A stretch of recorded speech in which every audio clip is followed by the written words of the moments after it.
La louange n'est pas seulement un chant, c'est une posture, une révélation et une rencontre. Bienvenue dans ce programme d'enseignement consacré à la louange et à l'adoration. Cette série d'études, élaborée par le pasteur Droktov et portée par le Centre biblique d'adoration, vise à approfondir la compréhension spirituelle et pratique de la louange à la lumière des Écritures. Les enseignements seront dispensés directement par le pasteur Droktov au micro. Bonne écoute et excellente immersion dans la présence de Dieu.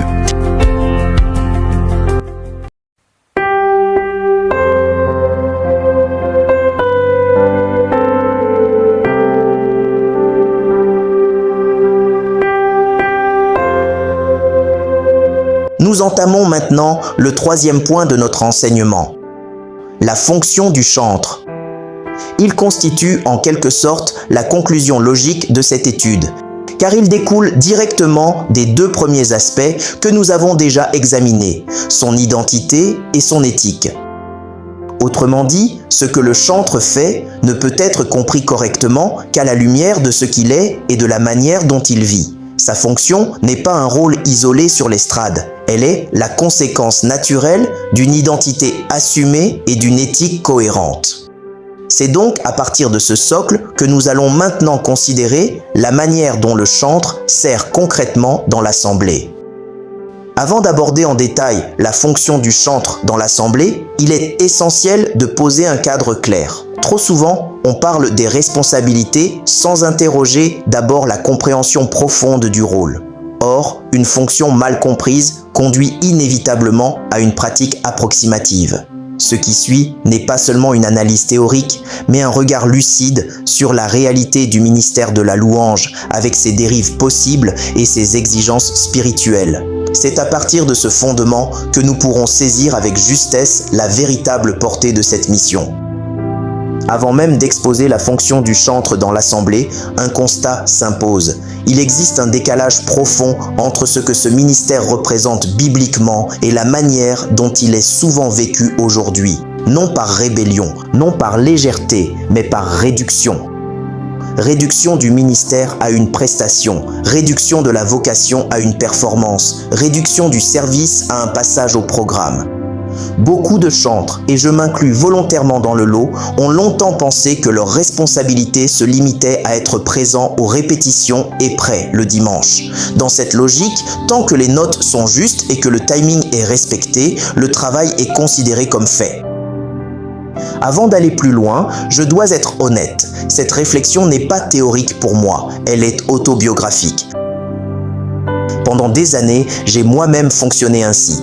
Membre du groupe de louange, fidèle aux répétitions, présent le dimanche, micro en main, voix en place. Mission accomplie, rideau. Dans ma compréhension d'alors, ma responsabilité s'arrêtait à la justesse des notes et au respect du programme. Tant que je chantais bien, je pensais avoir rempli ma part. Mais cette vision est dangereusement incomplète. Elle est incomplète parce qu'elle réduit un ministère spirituel à une performance technique. Elle est incomplète parce qu'elle confond présence scénique et responsabilité spirituelle. Et surtout, elle est incomplète parce qu'elle oublie que le chantre ne sert pas d'abord un programme, mais une assemblée et un Dieu. Un chantre n'est pas un simple exécutant liturgique, il n'est pas un animateur d'ambiance spirituelle, il n'est pas là pour remplir un créneau entre deux moments forts du culte. Sa fonction touche à quelque chose de beaucoup plus stratégique. Dans l'Ancien Testament, sous l'organisation mise en place par David, les Lévites consacrés au chant n'étaient pas de simples vocalistes. Le texte de 1er Chroniques 25 montre une structure claire. Ils étaient établis, formés, encadrés. Leur service était lié à la dimension prophétique, à la direction spirituelle du peuple, à l'accompagnement de l'assemblée vers la présence de Dieu. Rien de décoratif, tout était intentionnel. Voilà le cœur du problème contemporain. La fonction est souvent perçue comme artistique, alors qu'elle est d'abord spirituelle. On évalue la tessiture, la puissance vocale, la présence scénique on parle rarement de charge, de responsabilité, de maturité intérieure. Or, un chantre ne se définit pas par l'étendue de sa voix, mais par la compréhension de sa mission. Il ne conduit pas seulement des chants, il influence une atmosphère. Il ne remplit pas un espace sonore, il prépare des cœurs. Il ne capte pas l'attention, il l'oriente. Et à partir de là, tout change. Si sa fonction dépasse le chant, alors sa vie privée devient cohérente avec son ministère. Son intégrité cesse d'être optionnelle. Son attitude après la prestation compte autant que son engagement pendant. Sa posture spirituelle hors de la scène devient aussi déterminante que sa justesse sur scène. On quitte le registre de la performance pour entrer dans celui de la cohérence. Beaucoup pensent que leur fonction commence au moment où le micro s'allume et s'achève quand il s'éteint. En réalité, la scène n'est que la partie visible d'un travail invisible. Le ministère précède l'estrade et lui survit. C'est pourquoi, avant même d'expliquer ce que fait un chantre dans l'assemblée, il est indispensable de clarifier ce qu'il est censé être. Car on ne peut pas exercer correctement une fonction que l'on n'a pas comprise dans sa profondeur. Puisque l'identité du chantre a déjà fait l'objet d'une étude approfondie dans notre précédent enseignement et que ses fondements ont été clairement établis, nous pouvons désormais avancer avec assurance. Il est temps d'en tirer les implications concrètes. Comment cette identité, déjà définie et structurée, façonne de manière tangible sa manière de servir dans l'assemblée. De l'identité à la fonction, le lien fondamental.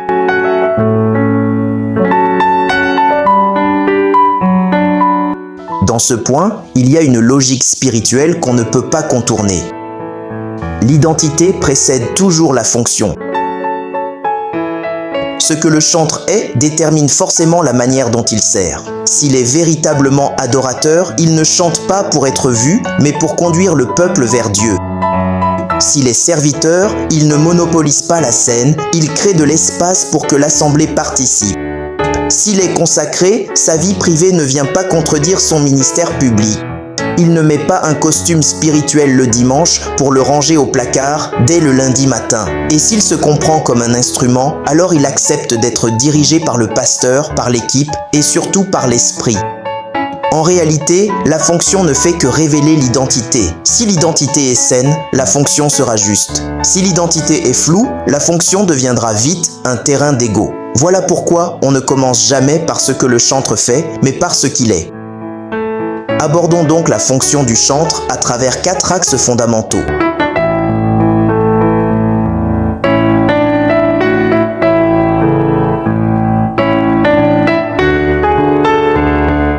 Premier axe, ouvrir le chemin vers la présence de Dieu. Le chantre ne remplit pas simplement un créneau dans le programme du culte. Il facilite une rencontre entre l'assemblée et Dieu. Son rôle consiste à orienter les cœurs vers le Seigneur, afin que la communauté entre progressivement dans une attitude d'adoration. Autrement dit, il ne cherche pas à capter l'attention sur lui-même, mais à diriger les regards vers Dieu. Les Écritures montrent que la louange est un chemin d'accès à la présence divine. Dans Psaume 100, verset 4, il est écrit « Entrez dans ses portes avec des louanges, dans ses parvis avec des cantiques. Célébrez-le, bénissez son nom. » La louange devient ainsi une porte d'entrée spirituelle. Elle dispose les cœurs, aligne les pensées et conduit l'assemblée à se tourner vers Dieu. Ce principe apparaît aussi dans 2 Chroniques 5, versets 13 à 14. Lorsque les chantres et les musiciens élevèrent leur voix pour louer l'Éternel, la gloire de Dieu remplit la maison au point que les sacrificateurs ne pouvaient plus y rester pour faire le service. La louange a donc créé une atmosphère où la présence de Dieu s'est manifestée. Dans cette perspective, le chantre agit comme un guide spirituel momentané. Par le choix des chants, l'attitude de cœur et la direction qu'il donne à la louange, il aide l'assemblée à quitter le simple cadre d'un rassemblement religieux pour entrer dans une réelle communion avec Dieu. Autrement dit, le chantre n'est pas au centre. Il ouvre le chemin pour que Dieu, lui, soit au centre.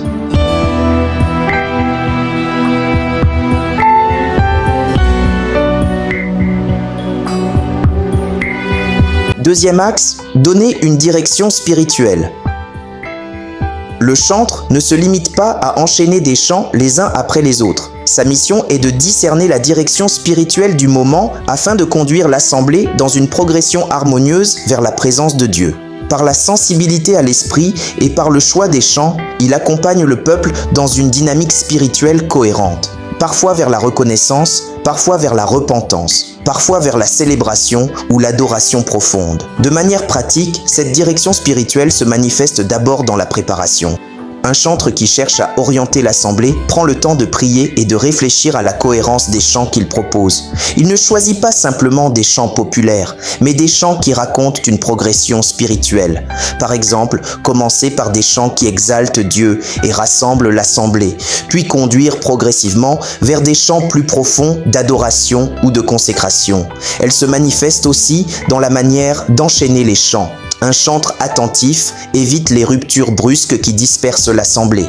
Il peut reprendre un refrain, laisser un moment d'instrumental ou ajouter une courte exhortation qui rappelle le sens des paroles chantées. Ces transitions permettent au peuple de rester concentré sur Dieu et de suivre une même dynamique spirituelle. La direction spirituelle se voit également dans la sensibilité au moment présent. Il arrive que le chantre sente qu'il faut prolonger un chant, ralentir le rythme ou au contraire amener l'assemblée dans une expression plus joyeuse de louange. Cette capacité d'adaptation montre qu'il ne dirige pas seulement une séquence musicale, mais qu'il est attentif à ce que Dieu veut faire dans l'instant. La Bible montre que la louange peut orienter le peuple et créer une atmosphère propice à l'action de Dieu. Maintenant, amenez-moi un joueur de harpe. Et comme le joueur de harpe jouait, la main de l'Éternel fut sur Élisée. 2 Rois, chapitre 3, verset 15. Ce passage révèle que la musique et la louange peuvent préparer un climat spirituel favorable à la manifestation de Dieu. Le chantre, en étant attentif à l'esprit, aide donc l'assemblée à entrer progressivement dans cette atmosphère où Dieu agit et parle. Troisième axe, porter l'atmosphère du culte. Le chantre joue un rôle essentiel dans l'atmosphère spirituelle du culte. Par son attitude, sa consécration et sa sensibilité à l'Esprit de Dieu, il contribue à installer un climat qui favorise une adoration sincère et profonde. Il ne s'agit pas seulement de musique ou de performance artistique, mais de créer un cadre où les cœurs peuvent s'ouvrir à Dieu. Concrètement, un chantre peut installer un tel climat par plusieurs attitudes et pratiques spirituelles.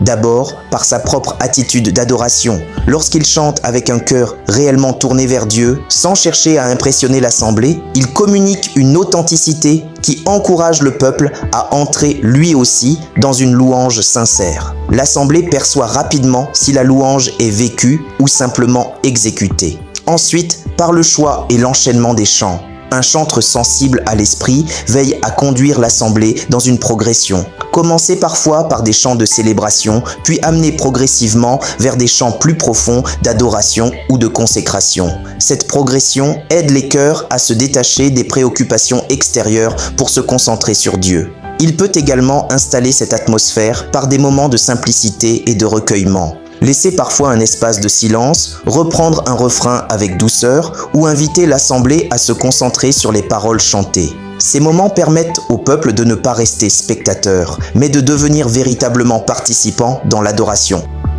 Enfin, par sa vie spirituelle personnelle. La prière, la méditation de la parole et la consécration personnelle donnent au chantre une sensibilité particulière à l'action de Dieu. Ce qu'il vit dans le secret se reflète naturellement dans la manière dont il conduit la louange. Sa justesse, son engagement spirituel et son discernement permettent ainsi d'orienter l'assemblée vers une atmosphère de respect, de foi et de communion avec Dieu. Le chantre devient alors un canal par lequel l'assemblée entre plus facilement dans la présence divine. La Bible montre que la louange peut influencer l'atmosphère spirituelle et permettre à Dieu d'agir au milieu de son peuple. Vers le milieu de la nuit, Paul et Silas priaient et chantaient les louanges de Dieu, et les prisonniers les entendaient. Tout à coup, il se fit un grand tremblement de terre. Acte 16, versets 25 à 26. Ce passage révèle que la louange peut transformer l'atmosphère et ouvrir la voie à l'intervention de Dieu. De même, le chantre, par sa consécration et sa sensibilité, participe à établir une atmosphère où la présence de Dieu peut se manifester librement. Quatrième axe, son attitude après la prestation. Le ministère du chantre ne s'arrête pas au moment où il dépose le micro. L'attitude qu'il adopte après avoir servi est tout aussi révélatrice que ce qui s'est passé pendant la louange.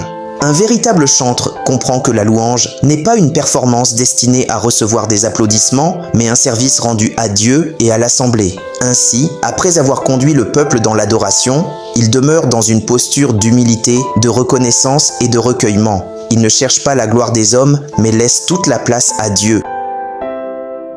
Ce comportement manifeste la sincérité de son cœur et la profondeur de son engagement spirituel. La Bible rappelle que tout service rendu à Dieu doit être accompli pour sa gloire et non pour celle des hommes. Si quelqu'un parle, que ce soit comme annonçant les oracles de Dieu, si quelqu'un remplit un ministère, qu'il le remplisse selon la force que Dieu communique, afin qu'en toute chose, Dieu soit glorifié par Jésus-Christ.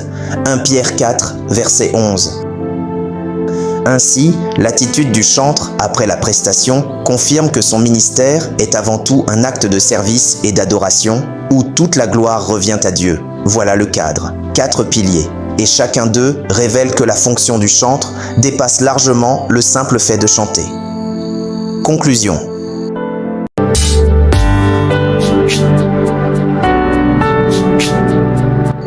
À travers ces différents axes, il apparaît clairement que la fonction du chantre dépasse largement le simple cadre musical. Le chantre n'est pas seulement celui qui chante devant l'assemblée, il est un serviteur qui accompagne spirituellement le peuple de Dieu dans la louange. En ouvrant le chemin vers la présence de Dieu, il aide l'assemblée à quitter la distraction et la routine pour entrer dans une véritable rencontre avec le Seigneur. En donnant une direction spirituelle, il ne laisse pas la louange se dérouler de manière mécanique, mais il conduit progressivement les cœurs dans une dynamique d'adoration vivante et cohérente. En portant l'atmosphère du culte, il contribue à installer un climat spirituel favorable où la foi, la consécration et la présence de Dieu peuvent se manifester au milieu du peuple. Enfin, par son attitude après la prestation, il démontre que son ministère est avant tout un service humble rendu à Dieu, et non une recherche de reconnaissance humaine. Ainsi, le chantre apparaît comme un instrument entre les mains de Dieu, appelé à servir avec sensibilité, maturité spirituelle et humilité. Son rôle consiste moins à se faire entendre qu'à faire entendre Dieu, moins à attirer les regards sur lui qu'à conduire toute l'assemblée à fixer les yeux sur le Seigneur. En définitive, le véritable chantre est celui qui comprend que la louange n'est pas une scène, mais un autel, et que son ministère trouve toute sa valeur lorsque Dieu est exalté et que son peuple est conduit dans sa présence.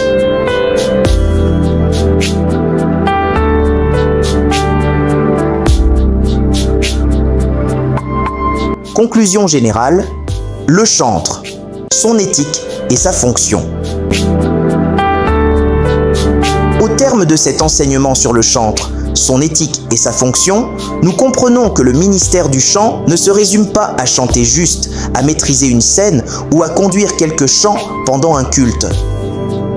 Le chantre est avant tout un adorateur avant d'être un conducteur de chant. Sa vie personnelle donne de la crédibilité à ce qu'il fait publiquement. Son éthique protège son ministère et son caractère soutient sa fonction. Lorsque son identité est claire, sa mission devient naturelle. Il ouvre un chemin vers la présence de Dieu, donne une direction spirituelle à l'assemblée, porte l'atmosphère du culte et sait rester à sa place une fois sa prestation terminée. Car au fond, le chantre ne cherche pas à attirer les regards sur lui. Son rôle est de tourner les regards vers Dieu. Un chantre peut avoir une belle voix, une excellente technique et une grande sensibilité musicale. Mais si sa vie n'est pas alignée, son ministère perd sa profondeur. À l'inverse, lorsque l'éthique soutient la fonction, le chant devient plus qu'une musique. Il devient un pont entre le ciel et l'assemblée. C'est pourquoi le véritable chantre comprend une chose essentielle. Il n'est pas appelé à être la vedette de l'adoration, mais le serviteur qui ouvre la porte de la présence de Dieu. Et retenons ceci, Un bon chantre fait chanter l'assemblée. Un vrai chantre conduit l'assemblée à Dieu.